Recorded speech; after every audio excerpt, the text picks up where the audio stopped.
మీ స్వగ్రామం ఎక్కడ మేడం? మా నాన్నగారిది ములుకుదురండి. ఎక్కడ మేడం అది? మనకు బాపట్ల వెళ్ళే దారిలో పొన్నూరు మండలం ములుకుదురు. మా అమ్మగారిదేమో గరికపాడు కాకుమాన్ మండలం. ఓకే.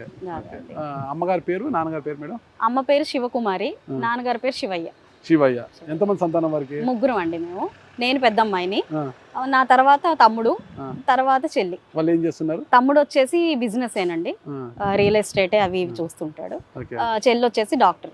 మీరు ఎంతవరకు చదువుతున్నారు? నేను ఎంసీఏ చేశానండి. డిగ్రీ తర్వాత ఎంసీఏ తర్వాత మీ మ్యారేజ్ అయింది?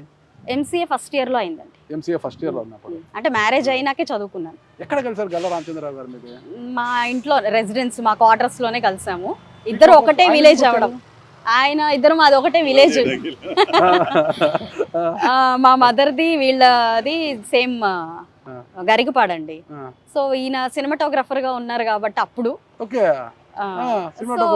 వాళ్ళది ఒక మూవీ షూటింగ్ కి అక్కడికి రావడం జరిగింది. అలాగా మా మదర్ ని వాళ్ళని గుర్తుపట్టి రావడం జరిగింది. బాగా చదువుకొని ఒక సివిల్ సర్వెంట్ కాకుండా ఆయన వైపు ఎందుకు చూశారు మేడం? లవ్ కదండి, ప్రేమ. ప్రేమ గుడ్డిది అంటారు మేడం. ప్రేమ గుడ్డిది, చెవిటిది, మూగది కూడా అండి. మేడం, మీరు ఏదైతే ఊహించి ఆయన మ్యారేజ్ చేసుకున్నారో ఆ తర్వాత కూడా అలాగే ఉన్నారు ఆయన?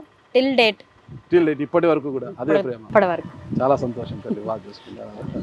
ఒక్కసారి మీ కుటుంబ నేపథ్యం చెప్పండి. మా ఫాదర్ రాధాకృష్ణమూర్తి, మా మదర్ లక్ష్మి, ఇద్దరు కూడా వ్యవసాయ కూలీలు. మా బ్రదర్ నా బ్రదర్ వచ్చేసరికి ఉన్న బిఎస్ఎన్ఎల్ ఎంప్లాయ్. నేను డిగ్రీ అయిపోయిన దగ్గర నుంచి హైదరాబాద్లో చిన్న చిన్న జాబులు చేసుకుంటా. 1200 రూపాయలు హెచ్బిఎల్ ఫ్యాక్టరీ దాంట్లో జాబ్ చేస్తా. అలా ఉషా కిరణ్లో లైట్ మ్యాన్గా పనిచేస్తా. అట్లాగే సినిమాటోగ్రాఫర్గా పనిచేస్తా. అక్కడి నుంచి బ్యాంక్ సెక్యూరిటీ. వీళ్ళ ఫాదర్ నేను సినిమాలో ఉంటే పిల్లని అన్నారు. ఇక దాని దెబ్బకి పాలిటిక్స్ ఒకటి, ఫిల్మ్ ఇండస్ట్రీ ఒకటి బాగా బ్యాడ్ నేమ్ ఉన్నవి, నెగటివ్ ప్రొఫైల్స్. సినిమా మానేసి చిన్న సెక్యూరిటీ సూపర్వైజర్ గా జాయిన్ అయ్యి అక్కడి నుంచి మళ్ళీ చిన్న చిన్న జాబులు చేసుకుంటా చిన్న బిజినెస్ లోకి ఎంటర్ అయ్యి మళ్ళీ డెవలప్ అయ్యి కోసమే వాళ్ళలో పడే. చూడు మేడం, మీ ప్రేమ కోసము సినిమాటోగ్రఫీ మానేసి సెక్యూరిటీ సూపర్వైజర్ వచ్చాడంట. ఇప్పుడు ఎక్కడున్నారు చూడండి. ఇప్పుడు ఎక్కడున్నారు మేడం? ఎమ్మెల్యే గారి భర్త? లేదండి, శ్రీ భ్రమరా టౌన్షిప్స్ ఎండి, వికాస్ హాస్పిటల్స్ ఎండి అండి. అంతేనంటారా? ఎమ్మెల్యే గారి భర్త కాదా? హోదా కదా మేడం? లేదండి, అది హోదా అవదు. ఓకే, ఎవరు హోదా వాళ్ళదే. మీరు ఎవరు? నేనండి, నేను గల్లా మాధవి. గల్లా మాధవి ఎవరు? Wife of Ramachandra Rao. Okay okay okay. MLA of Guntur west కాదా? అది నెక్స్ట్ అన్నమాట. ఫస్ట్ ఏదైనా కూడా first wife of Galla Ramachandra Rao. చాలా సంతోషం మేడం మీ దంపతులు ఇలా. సరేనండి, మీరు నాన్న అమ్మ వ్యవసాయ కూలీలు. నేను వినపడ్డాను మీ తాతగారి హయాములో పెద్ద ల్యాండ్ లార్డ్స్ చాలా మందికి కూడా చాలా సర్వీసెస్ చేసిన వాళ్ళు ఎన్నో వాటికి భూములను అమ్మి అప్పట్లోనే గుర్ర బండిలో తిరిగేవారు. మీ ఫ్యామిలీ అంతా కూడా ఎక్కడికి వెళ్ళాలన్నా పెద్ద పెద్ద గుర్ర బండిలో తిరిగే వాళ్ళు, చాలా పెద్ద జమీందారుల ఫ్యామిలీ. ల్యాండ్స్ అన్ని పోయిన తర్వాతనే ఈ పరిస్థితి వచ్చింది అన్నారు కదా, మళ్ళీ ఎలా మీరు బౌన్స్ బ్యాక్ అయ్యారు అసలుకి? మాకు మా గ్రాండ్ ఫాదర్ అయినా మా ఫాదర్ అయినా మేమైనా మాకు ఒకటే ఏంటంటే పని చేయటం, ఆ పని పర్ఫెక్ట్గా చేయటం మీద శ్రద్ధ ఎక్కువ ఉంటుంది. చేసే ప్రతి పని పర్ఫెక్ట్గా చేస్తే లైఫ్లో కెరీర్లో గ్రోత్ ఉంటుంది అనేది మా లైఫ్లో ఎగ్జాంపుల్గా ఉంటాయి. చేసే ప్రతి పని బాగా చేయడం వల్ల ఆ పనిని గమనించిన వాళ్ళు పెద్దలు గమనించి చేయందిచ్చి పైన ఇంకో పెద్ద పని అప్పచెప్పి అట్లా డెవలప్ అవుతా లైఫ్లో ప్రతిదీ మనం నిజాయితీ, తర్వాత పెద్దవాళ్ళంటే గౌరవం ఉంటే మనకి ఖచ్చితంగా సొసైటీ ప్రకృతి మొత్తం సహకరిస్తుంది. ఓకే, అందువల్ల ఏంటంటే మనకి ప్రతిదీ సక్సెస్ఫుల్గా చేసాం. అది రియల్ ఎస్టేట్ అవడం చేత ఫాస్ట్గా చేయడం వల్ల రియల్ ఎస్టేట్లో గ్రోత్ ఎక్కువ ఉంటుంది. బేసిక్గా ఫస్ట్ వెంచర్ ఏది మీది? మరి ఫస్ట్ వెంచర్ ఇక్కడ పాములపాడు అనే విలేజ్ దగ్గర శ్రీ భ్రమరా ఎస్టేట్ ఫస్ట్ సూపర్వైజర్గా పనిచేశారు. అదే సెక్యూరిటీ సూపర్వైజర్గా. పెద్దగా ఆర్థికంగా రియల్ ఎస్టేట్ అంటే ఎంతో డబ్బు ఉండాలా. ఎలా సమకూర్చుకున్నారు డబ్బు అంతా? 1 ఎకరం ల్యాండ్ నా క్యారెక్టర్ నమ్మిన వాళ్ళు చుట్టుపక్కల వాళ్ళు తలా 10 లక్షలు నాకు ఇన్వెస్ట్ చేశారు. ఓకే, ఆ ఇన్వెస్ట్మెంట్ తోటి సక్సెస్ వచ్చింది. ఇంకా అక్కడి నుంచి ముందుకెళ్ళిపోయింది. ఓకే, మీ సక్సెస్కి కారణం మీ ఆవిడ లేదంటే మీ కష్టమా? యాక్చువల్గా ఇది ఒకళ్ళ వల్ల ఏది సాధ్యపడదండి. ఇది ఇట్స్ టీమ్ వర్క్ వాస్తవంగా. ఎందుకంటే నాకంటే నాలెడ్జ్ ఆమెకి, నాకు ఒక దాంట్లో నాకు ఫుల్ నాలెడ్జ్ ఉంటే ఆమెకి ఇంకో దాంట్లో బాగా నాలెడ్జ్ ఉంటుంది. So it's combination. కాబట్టి నాకు ఎప్పుడైనా బ్యాకప్ కావాల్సి వచ్చినప్పుడు నాకు ఈ స్టేజ్ ఫియర్ ఎక్కువగా ఉండేది. ఇప్పుడు బిఫోర్ అంటే ఆఫ్టర్ అంటే భ్రమరా ఎస్టాబ్లిష్ చేయకముందు చెప్పింది స్టేజ్ ఫియర్ హెవీగా ఉండేది. భ్రమరా ఎస్టాబ్లిష్ చేశాక కూడా 1 year దాకా అలాగే ఉండేది.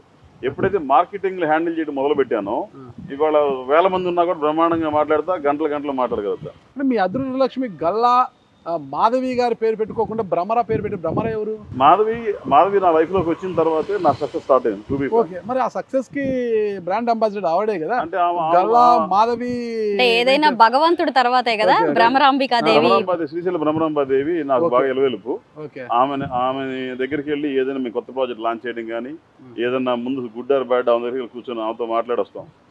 మీరు ఇప్పటికి కూడా మా వెంచర్స్ కానీ దేనికి కూడా మా పిల్లల పేర్లు కానీ మా పేర్లు కానీ ఉండవండి. ఒకటి అందరికీ చాలా మందికి అనుమానం ఉంది రాష్ట్రంలో అందరికీ కూడా, మీ ఇంటి పేరు గల్లా కదా, ఈ గల్లా జయదేవ్ గారు, గల్లా అరుణకుమారి గారు వాళ్ళు ఉన్నారు కదా, వాళ్ళకు మీకు ఏమైనా రిలేషన్ ఉందా అని? వాళ్ళు చిత్తూరు బేస్ వాళ్ళది, మాదే ప్రకాశం జిల్లా బేస్ అంటారు.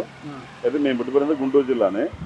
అయితే మాకు డైరెక్ట్ రిలేషన్షిప్ లేదు, కానీ వాళ్ళకి మాకు మ్యూచువల్ పొలిటికల్ కావచ్చు, లేదంటే మా గౌరవ మర్యాదలు వాళ్ళంటే మాకు బాగా.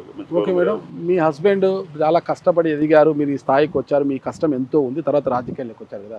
రాజకీయాల్లోకి వచ్చి ఒక ముందే మీరు రియల్ ఎస్టేట్ వ్యాపారం చేస్తూనే వికాస్ హాస్పిటల్స్ అనేది నిర్మించారు కదా. ఎందుకు వికాస్ హాస్పిటల్ ఏర్పాటుకు బలమైన కారణం ఏంటి అసలుకి?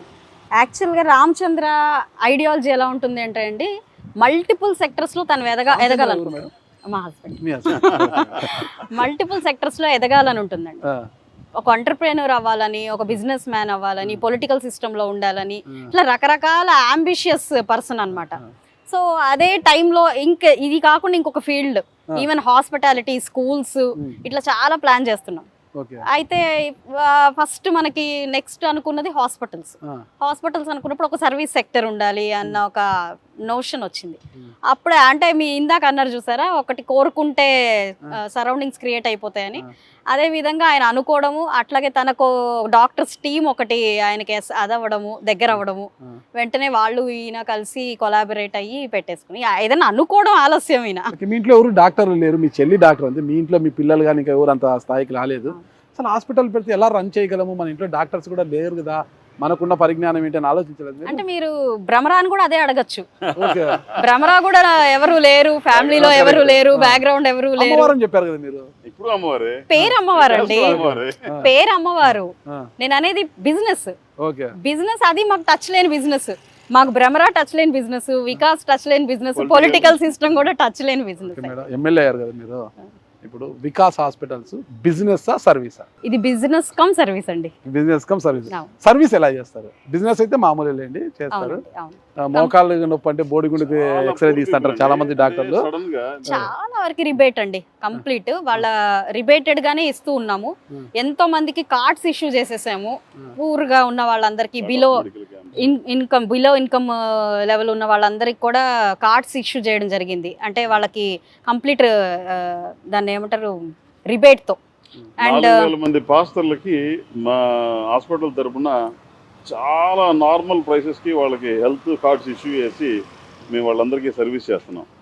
మామూలుగా కాన్స్టిట్యున్సీలో కావచ్చు, రూరల్ నుంచి కావచ్చు, కొన్నిసార్లు వాళ్ళకి డైరెక్ట్ హాస్పిటల్కి వెళ్ళాలని ఇంటెన్షన్ ఉంటుంది, వచ్చేస్తారు. వాళ్ళకి ఈ హాస్పిటల్లో మనకున్న రేట్లు వాళ్ళు బేర్ చేసే కెపాసిటీ ఉండదు, కానీ వాళ్ళని వెనక్కి పంపించకుండా వాళ్ళకున్న కెపాసిటీ చెక్ చేసి ఇమ్మీడియట్గా వాళ్ళకి సర్వీస్ ఫ్రీగా చేయాల్సి వస్తుంది. కొన్నిసార్లు చేసి వాళ్ళకి సెక్యూర్ చేసి పంపించడం సర్వీస్ ఇంక్లూడెడ్, హాస్పిటల్లో సర్వీస్ ఇంక్లూడెడ్. గతంలో మీ పార్టీ నుంచి గెలిచి వైసీపీలోకి చేరిన మద్దాలి గిరి గారు ఇప్పుడు వైఎస్ఆర్ కాంగ్రెస్ పార్టీకి రాజీనామా చేశారు, తిరిగి పసుపు కండువా కప్పుకోవాలని ఉవ్విళ్ళుడుతున్నారంట, మీరు ఆహ్వానం పలుకుతారా? అన్నారు కదా, అది అవునో కాదో తెలిస్తే మేము ఆహ్వానం పలికేదేం లేదు. అక్కడ అధిష్టాన నిర్ణయం ఒప్పుకోవాలి కదా. ఏంటండి? లోకల్ ఎమ్మెల్యే ఒప్పుకోవాలి కదా, ఏదైనా అధిష్టాన నిర్ణయం అండి. అధిష్టాన నిర్ణయమే మీరు క్షీరోదారేమో. అంతే.